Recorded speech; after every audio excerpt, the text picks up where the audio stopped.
Movie review নিয়ে আপনাদের সাথে একটু কথা বলবো। আসলে প্রিয়তমার পর ধারাবাহিকভাবে ধরো প্রিয়তমার পর রাজকুমার অতটা বেশি আহ, সাফল্য অর্জন না করলেও তারপরে একটা রাজকুমারের পরে আছে তুফান, তারপরে আছে বরবাদ, এখন এবার আছে তাণ্ডব। তাণ্ডব এসে এক ধরনের বলা যায় বাংলাদেশে এক ধরনের প্রলয়ঙ্কারী ঘূর্ণিঝড়ের মতো বক্স অফিস দিতেছে, যে বক্স অফিস গুলো এর পূর্বে কেউ চিন্তা বা কল্পনা করতো না, সেগুলো এখন তাণ্ডব প্রতিনিয়ত প্রত্যেক দিনে তার ভেঙেছে। তার একটা হচ্ছে একটা রেকর্ড, অর্থাৎ বিএমআই এর রিপোর্ট মতো আমি যে জিনিসটা আপনাদের সামনে তুলে ধরতে চাচ্ছি বাংলাদেশ মুভি রিভিউ থেকে।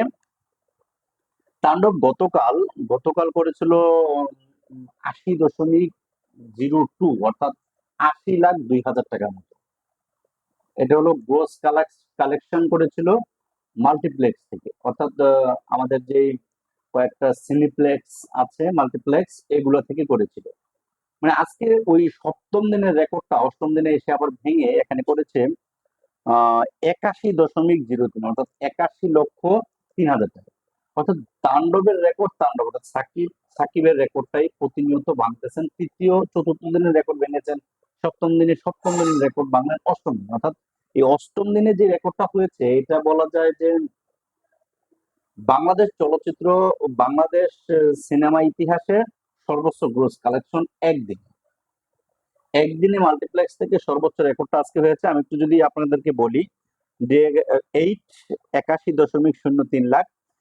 আরো এবার রেকর্ড ব্রেকিং কালেকশন তুলনা তাণ্ডব মুক্তির অষ্টম দিনের তাণ্ডব নিজের সপ্তম দিনের গড়া সিঙ্গেল ডে রেকর্ড কালেকশনকে বিট করে নতুন রেকর্ড গড়ল। দুর্দান্ত।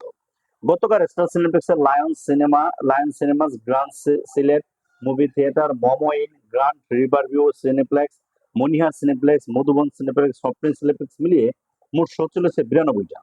এর মধ্যে স্টার সিনেপ্লেক্সে 52টি শোর মধ্যে 49টি হাউসফুল। আনবিলিভেবল। এটা বাংলাদেশের ইতিহাসে এর পূর্বে কখনো ঘটেছে কিনা আমার জানা নেই। আর এটা এরকম এর আগের 3 দিন আগে দেখলাম 45টা শো 45টা হাউসফুল, 46টা শো 46টা হাউসফুল। আজকে একটু 52টার মধ্যে 49, অর্থাৎ প্রতিদিনই শো বাড়তেছে। পরে দেখা যাচ্ছে লায়ন সিনেমাতে 13টি শো এর মধ্যে 5টি শো হাউসফুল এবং 2টি গেছে অলমোস্ট ফুল, অর্থাৎ প্রায় 7টাই ভালো গেছে লায়নে। গ্রাম সিলেটে 4টি শোর মধ্যে 3টি হাউসফুল ছিল। মোমো সিনেমায় 5টি শোর মধ্যে 3টি হাউসফুল ছিল এবং একটি অলমোস্ট ফুল ছিল। মনিহার সিনেমা প্লেক্সে 5টি শো এর মধ্যে 2টি হাউসফুল ছিল। বগুড়ার মধুবন সিনেপ্লেক্সে 4টি শো এর মধ্যে 3টি হাউসফুল এবং এবং একটি শো এর মধ্যে ফুল, আচ্ছা, একটি অলমোস্ট ফুল ছিল গতকাল। কুষ্টিয়ার স্বপ্নের সিনেপ্লেক্সে 4টি শো এর মধ্যে 2টি হাউসফুল ছিল। সর্বশেষ গ্র্যান্ড রিভারভিউ সিনেপ্লেক্সে 5টি শো এর মধ্যে 4টি হাউসফুল গেছে গতকাল। মোট কথা 89টি শো এর মধ্যে গতকাল 71টি শো হাউসফুল এবং 4টি মোস্ট অলমোস্ট ফুল শো চলেছে। তাণ্ডব সিনেমার 8 দিন শেষে তাণ্ডব সিনেমার মোট মাল্টিপ্লেক্স গ্রস কালেকশন হলো 5.76, অর্থাৎ 5,76,00,000 টাকা। এর মধ্যে বছরের তৃতীয় সিনেমা হিসেবে তাণ্ডব এন্ট্রি নিল 5 কোটির ক্লাবে, আজ 6 কোটির ঘরে প্রবেশ করতে চলেছে। এটা বিষয়ে আমি একটা কথা বলবো যে আসলে ট্রেন্ডিং এমন একটা বিষয় যে আমাদের মেগাস্টার একটা ইয়ে দিয়ে যাচ্ছিলেন, একটা মানে চারদিক থেকে আহ, মানে একটা খুব খারাপ অবস্থা দিয়ে যখন যাচ্ছিলেন, তখনই হঠাৎ করে হিমেল আশরাফ এবং আশরাফ আদনান, অর্থাৎ প্রযোজক ছিলেন, এবং হিমেল আশরাফ প্রথম সিনেমা প্রিয়তমা দিয়ে বাংলাদেশে ব্লকবাস্টার যে হওয়া যায়, বাংলাদেশে একটা প্রেমের ছবি, ড্রামা নির্ভর, সেটা একদম ব্লকবাস্টার করে দিলেন। তারপর পর রাজকুমার এসেছিল, অতটা আশানুরূপ করতে না পারলেও ব্যবসা সফল সিনেমা ছিল। তারপরে হলো তুফান এসে একদম ফুল পিছনের রেকর্ড সবকিছু বুমেরাং করে দিয়েছেন, সব ভেঙে দিয়েছেন।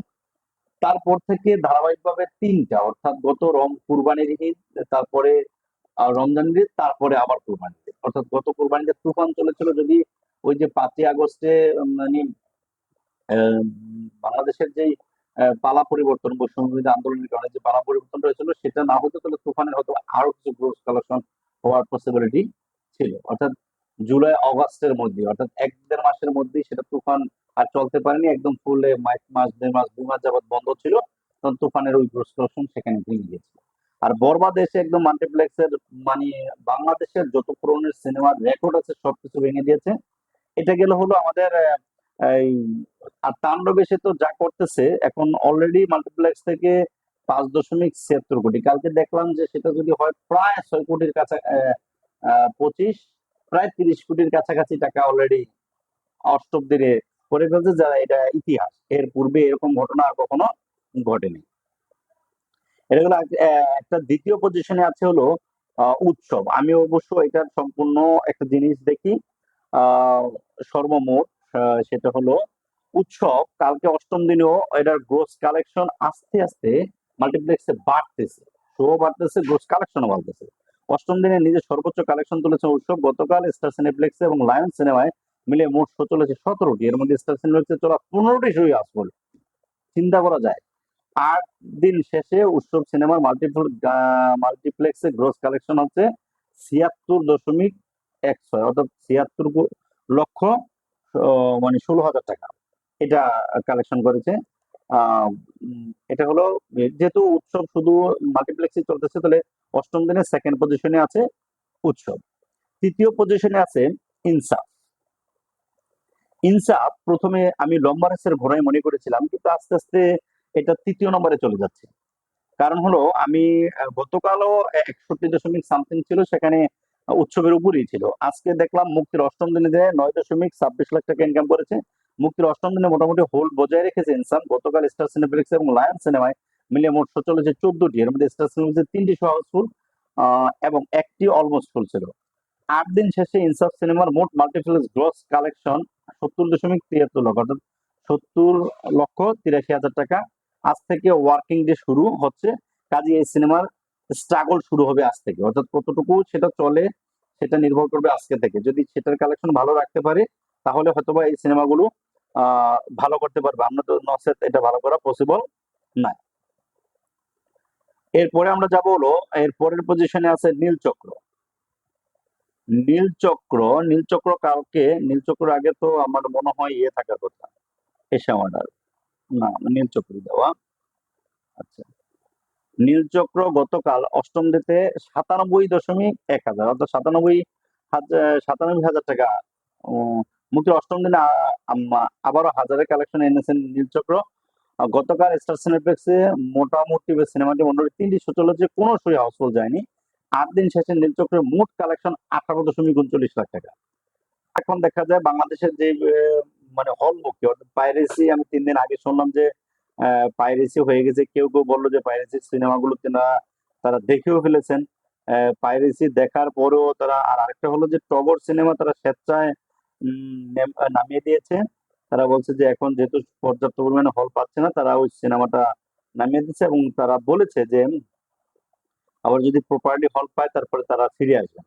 এখন তারা 3টা সিনেমা চলতেছে, ঢাকার একটি সিনেমা চলতেছে, সেটা হলো যে আজাদ সিনেমা হল, পুরান ঢাকার নবাবপুরের জনসন রোডে, সেটাতে চলতেছে। কেউ টগর দেখলে সেটা দেখবে। বাংলা ছবির সাথে থাকুন, বাংলা ছবির পাশে থাকুন। এটা হলো আমার রিকোয়েস্ট সবার। বাংলা ছবি যে পাইরেসি হওয়ার পরও তাণ্ডব যা বক্স অফিস দেখাচ্ছে, আমার মনে হয় না যে সিনেমাটা মোবাইলে দেখে অত বেশি আত্মতৃপ্তি কেউ পাবে। তাই আজকের জন্য ভিডিওটা অনেক বড় হয়ে যাচ্ছে। আজকের জন্য শুভকামনা। বাংলাদেশের অষ্টম দিন এসে, ঈদের অষ্টম দিনে এসে গ্রোস কালেকশন। আবার দেখা হবে।